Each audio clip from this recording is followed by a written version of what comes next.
Welcome to my channel ICAI Academy, and today we will deal with MCQs and Numericals on IND AS 110 Consolidated Financial Statements. We have already done IND AS 110 Consolidated Financial Statements in the last video completely, and today we are going to solve some MCQs and Numericals which will help us to solve the questions. Let's start with the topic. The main points, or we can say the main elements which we need to consider in this solving of the numericals and MCQs in IND AS 110 has been given in points form, or you can say in question format, so that you can make it fresh in your mind before starting with the numericals and MCQs. Okay, so what are the important points which you need to consider have been dealt with in type of questions, small questions. Let's see what are the three elements of control under IND AS 110: power, exposure to variable returns, and ability to use power to affect returns. Do putative rights give control? No, putative rights does not give control. They only safeguard the holder's interest. When do potential rights count for control? Only if they are currently exercisable, substantive, deeply in the money.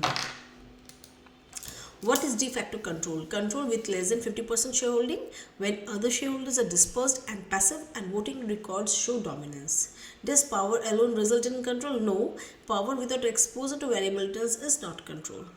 When is a fund manager an agent? When it has only remuneration based returns, fixed performance fees, insignificant investment, and cannot be removed through substantive rights. Okay, and the remuneration is based on fixed or performance fees. What does the investment entity consolidate? Only service subsidiaries. Investment entity will only consolidate the service subsidiaries. Investment holding subsidiaries are measured at VTPL. How are investment subsidiaries measured by an investment entity? At VTPL, that is fair value through profit or loss.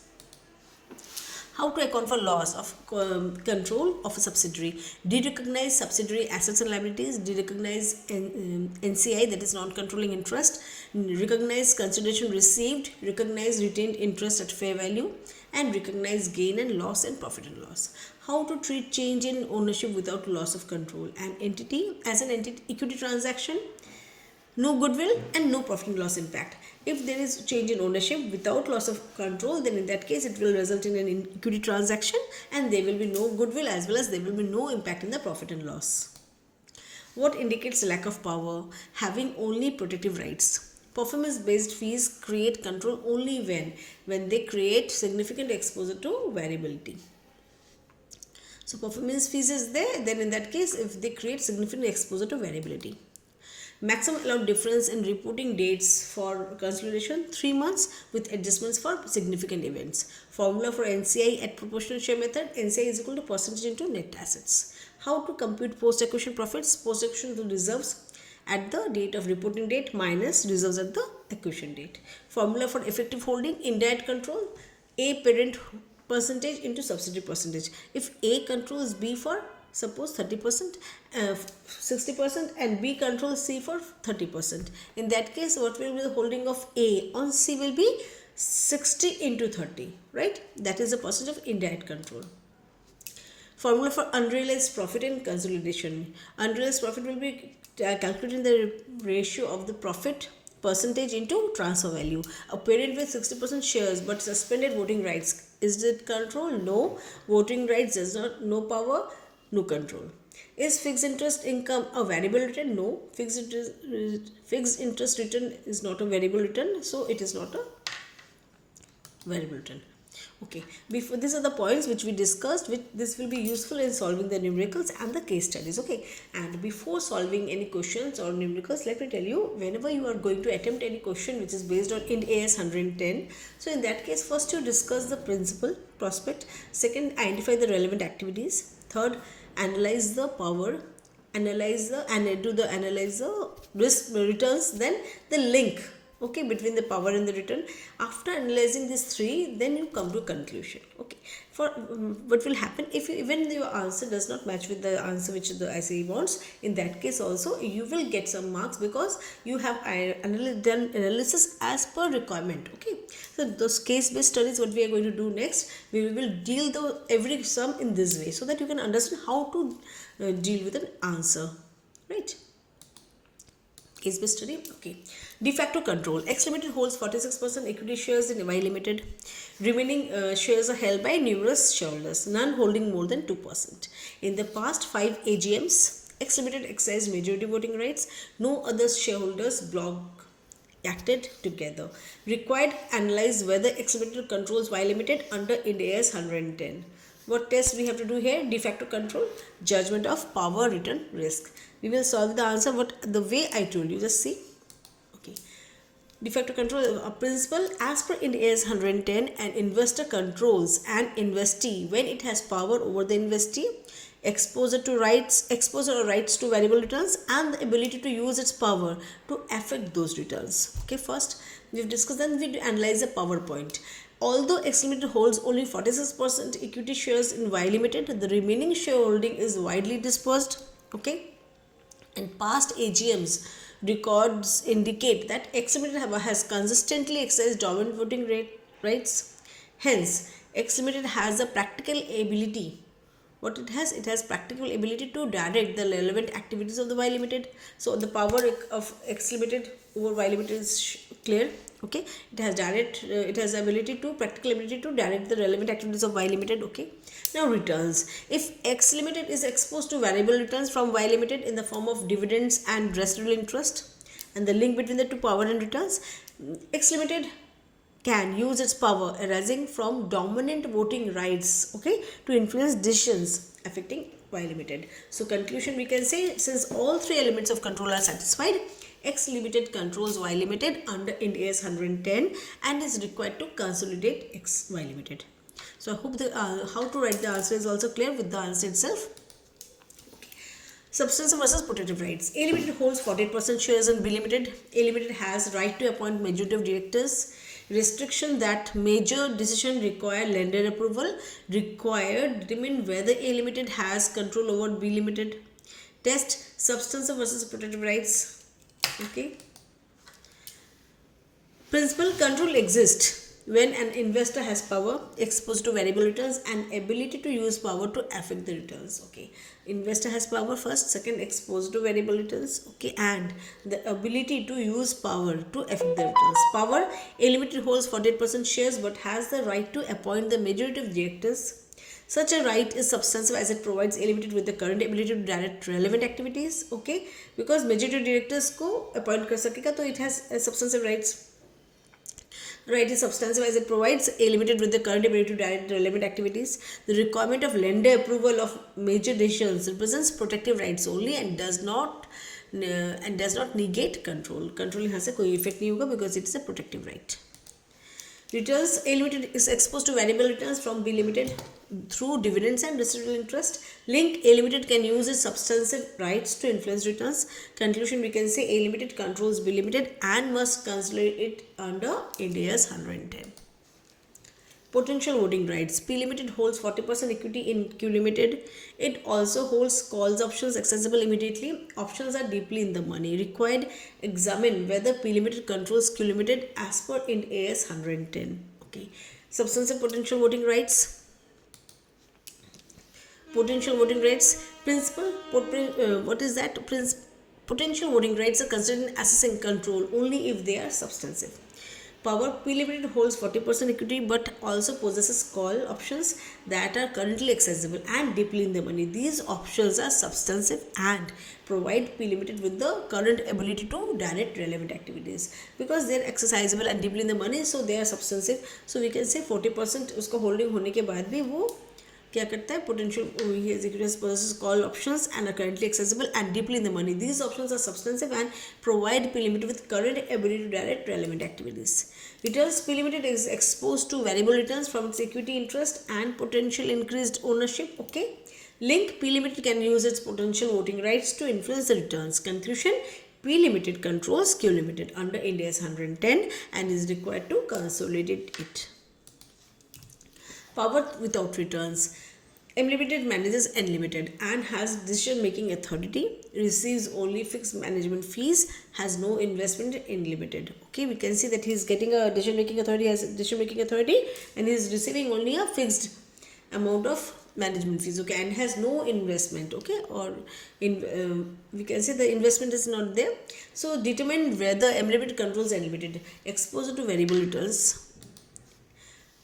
All three elements, power, return and link, must exist simultaneously for control. Power, MLimited has decision making authority over Unlimited. Decision making authority here. MLimited receives only fixed management fees and has no exposure to variable returns. Link, since MLimited is not exposed to variable returns, it cannot use its power to affect such returns. Okay. So we can conclude that MLimited does not control Unlimited under IND AS 110 as exposure to variable returns is absent. Three have to be there: the power, the exposure to variable returns, as well as the link between the two. Principal versus agent. Okay. Fund manager limited manages a fund and receives performance based fees, can be removed only by unanimous consent, and has insignificant investment in the fund. Required determine whether fund manager limited is a principal or an agent. Agency relationship test karna or judgment factors. Let's see. A decision maker must under principal, decision maker must determine whether it is acting as a principal or an agent. Power, fund manager limited has decision making authority over the fund. Okay. Returns, although it receives performance based return fees, it has insignificant investment in the fund. Insignificant investment is a fund mein such fees are considered remuneration for service. Okay, so it will be considered as remuneration for the service which is rendering. Other factors, investors can remove the fund manager only by unanimous consent, which is not a substantive kick out. Right? Okay? Link, the fund manager does not have significant exposure to variable returns. Okay, so conclusion, we can say fund manager limited is acting as an agent and does not control the fund, hence it should not be considered the fund. Investment entity exception. Z limited qualifies as an investment entity. So Z limited क्या है? Investment entity. It has subsidiary A and subsidiary B. Subsidiary A limited is investment holding and subsidiary B limited is provides investment advisory services. Required explain accounting treatment of both subsidiaries under IND AS 110. In क्या test करना है? Investment entity exception plus subsidiary service subsidiary. Principal क्या है इसका? An investment entity measures its investment in subsidiaries at fair value through profit and loss instead of consolidating them. So application क्या यहाँ पे आ रहा है? AZ Limited qualifies as an investment entity. Okay, it has two subsidiaries. Subsidiary A, being an investment and holding entity, shall be measured at VTPL because as per IND AS 110, investment entity measures investments and subsidiaries at fair value through profit and loss. Okay. And subsidiary B limited provides investment services and must be consolidated. So, but it is, since it is in the form of investment related service, it will be must be consolidated. Z limited shall not consolidate A limited but shall consolidate B limited. Okay, clear? Loss of control with retained interest. P limited holds 70% in S limited. It holds 50% of its holding and retains 20%, which is classified as an associate. Explain accounting treatment and loss of control under IND AS 110.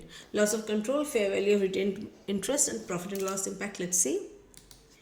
Loss of control क्या है? Principal, no on loss of control the parent shall de-recognize a subsidiary and recognize gain or loss in the profit and loss. Okay. P limited sold a portion of its holding resulting in loss of control and retained an interest classified as an associate. Okay. Next. Accounting treatment. De-recognize assets and liabilities of S limited. और जितने भी assets and liabilities S limited उसको de-recognize करना है. De-recognize NCA, not controlling interest. Then recognize consideration received. Recognize retained interest at fair value. Recognize resulting gain or loss and profit and loss. Conclusions. P limited shall recognize gain or loss and profit or loss as per IND AS 110. तो conclusion में ये है कि पहले हम ये accounting treatment देंगे, इसका जितनी एसेट्स लायबिलिटीज उसको डी रिकॉग्नाइज करेंगे, एनसीए को डी रिकॉग्नाइज करेंगे, उसका जितना कंसिडरेशन उसको लेंगे, retain interest at fair value लेना है एंड रिकॉग्नाइजिंग द लॉस और gain whatever has come in the profit and loss. Change in ownership without loss of control. X limited holds 80% in Z limited. It requires additional 10% from NCI. NCI से 10% और भी ले लेगा. ठीक है. Explain accounting treatment impact on goodwill and profit. Equity transaction versus business combination.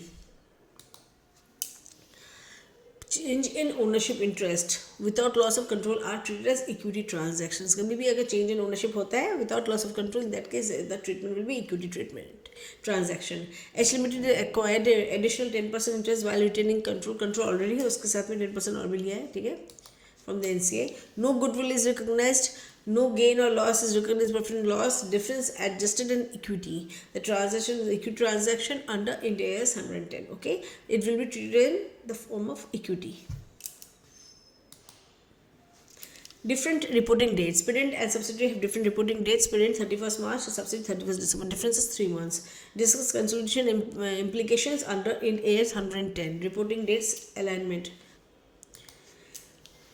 Consolidated Financial Statements principle. Consolidated financial statements must be prepared using uniform reporting dates subject to maximum difference of 3 months. So application, the difference between reporting dates is exactly 3 months, which is permitted. Treatment adjustments must be made for significant transactions between reporting dates, and consolidation is permitted under IND AS 110.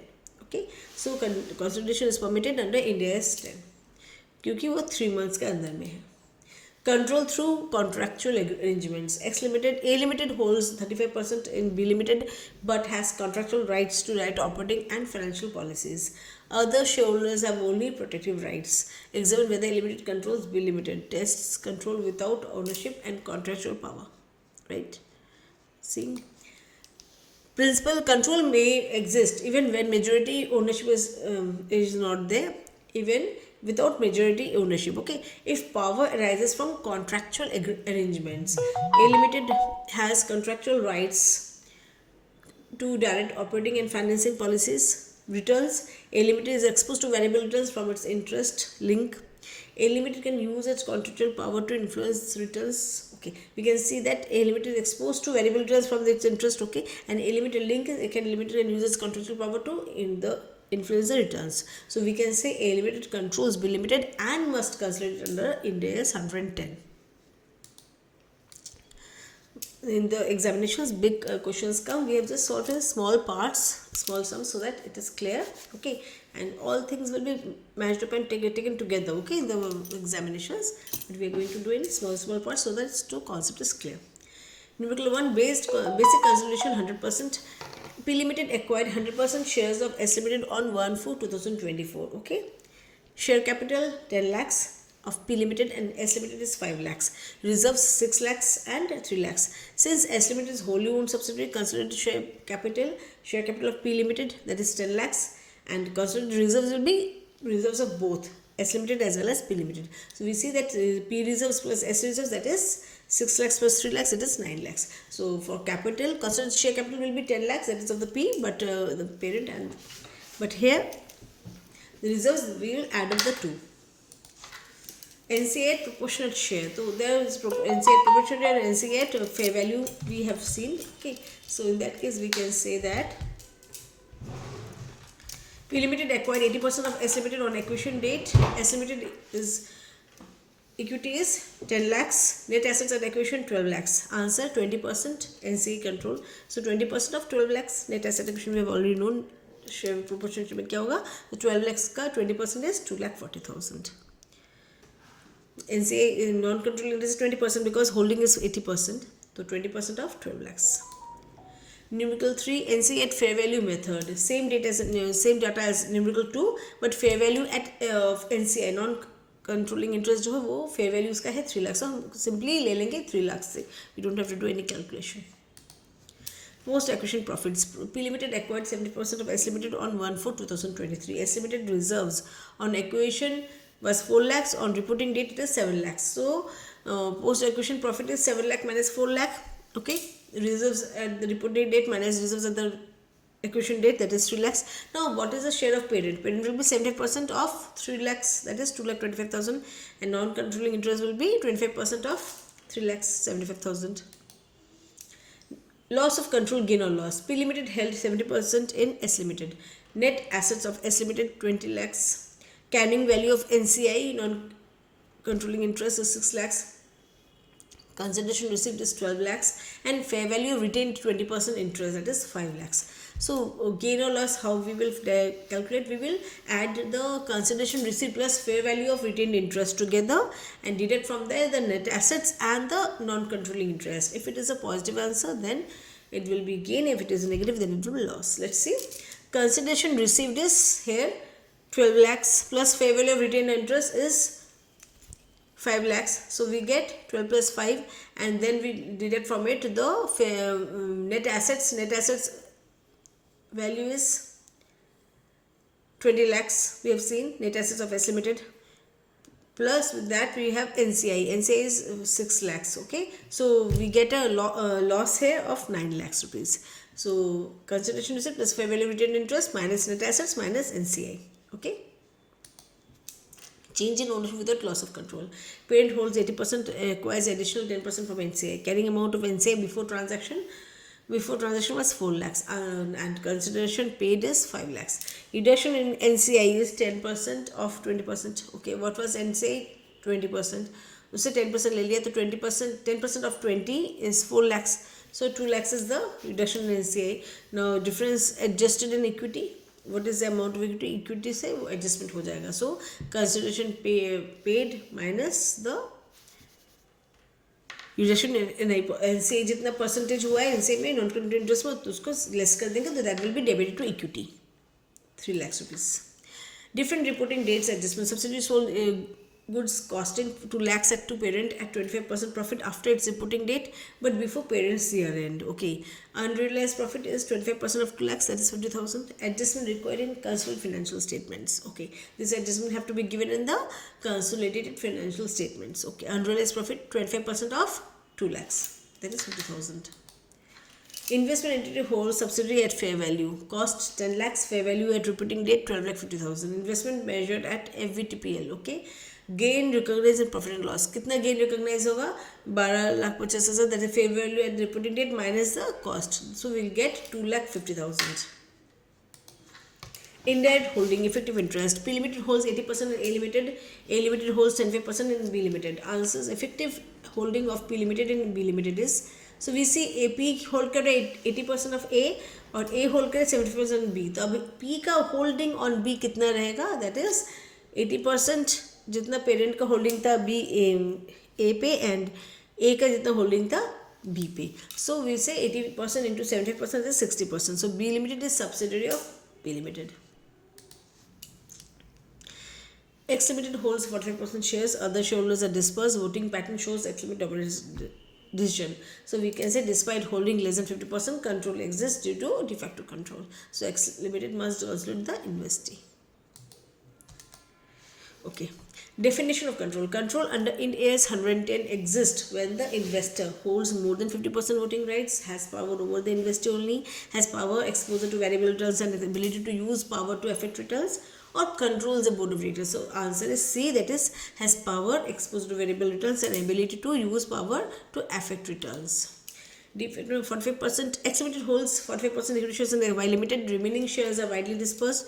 X Limited has consistently dominated voting at AGMs. X Limited does not control Y Limited as holding is less than 50%. Controls Y Limited due to de facto control.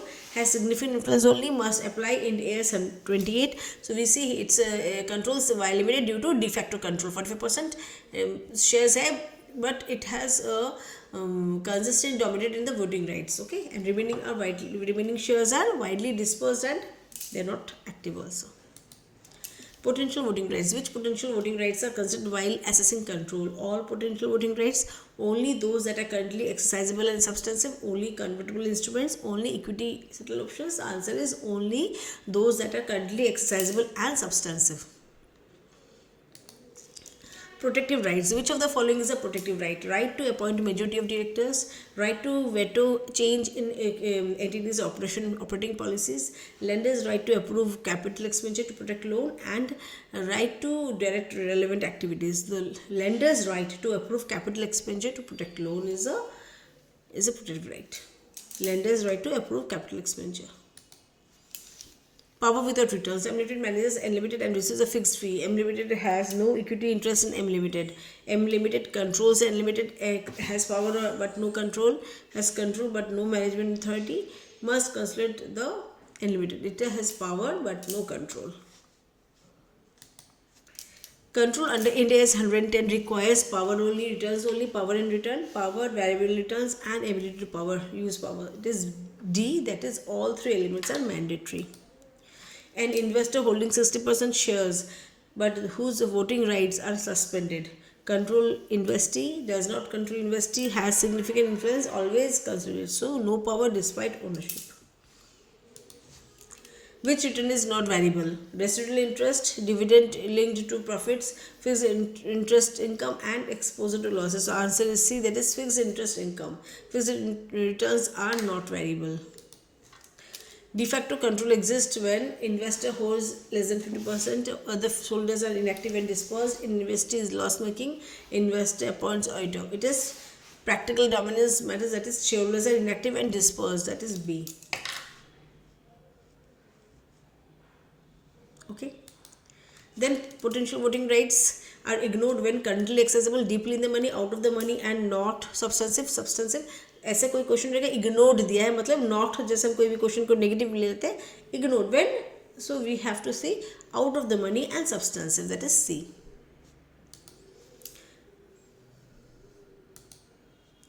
A protective right gives power, prevents control, protects lenders' interest, and directs relevant activities.